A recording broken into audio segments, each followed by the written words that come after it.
Welcome to today's episode, where we're diving into the fascinating world of monitoring your macOS system with an app called Stats.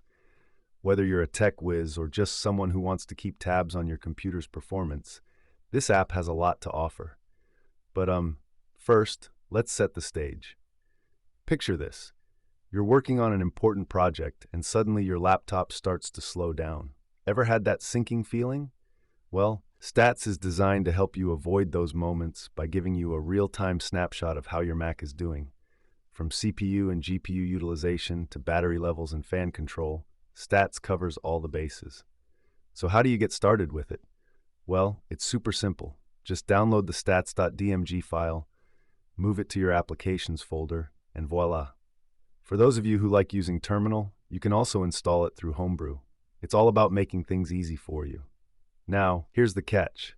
Stats is only compatible with macOS versions starting from Catalina, so if you're running something earlier, you might want to consider an upgrade. Just one of those little reminders, you know? Now let's talk features because, honestly, that's what makes this app great. Imagine having a dashboard at your fingertips. Literally. You'll see how much of your CPU is being used, how your memory is holding up, and even monitor your disk and network usage. It's like having a state-of-the-art control center for your computer. But wait, there's more. If you're like me and often juggle multiple time zones, schedule a meeting in one, work in another, Stats has a nifty clock feature that lets you keep an eye on those different time zones. Very useful, right?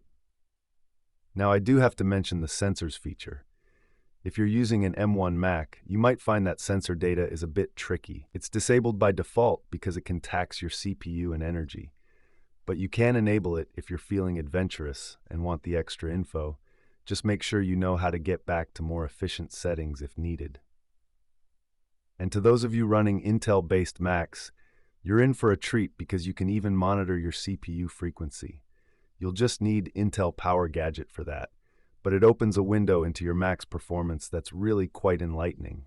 Of course, with all this monitoring, you might be worried about energy consumption. Stats is designed to be efficient, but some modules can be a little, shall we say, power hungry. If you're looking to conserve energy, you might want to disable the sensors and Bluetooth monitoring features when they're not in use. A 50% reduction in CPU usage? Yes, please. Now, let's touch on a common question. What if your issue gets closed without a response? It's often because it's a duplicate. Don't panic if that happens. Just look through the closed issues to find your answers. Before we wrap up, let's take a moment to appreciate that Stats supports a ton of languages, so it's not just for English speakers. Whether you're fluent in Polish, Korean, or even Hungarian, there's a version for you.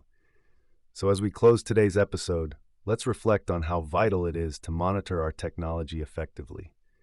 With tools like Stats, not only can we optimize performance, but perhaps also reclaim some of those lost hours when our systems fail us. I hope you found this discussion on macOS monitoring helpful and maybe even a little fun. Keep an eye on your system's health, and who knows, you might just become a Stats guru. Until next time, keep your Macs happy and healthy.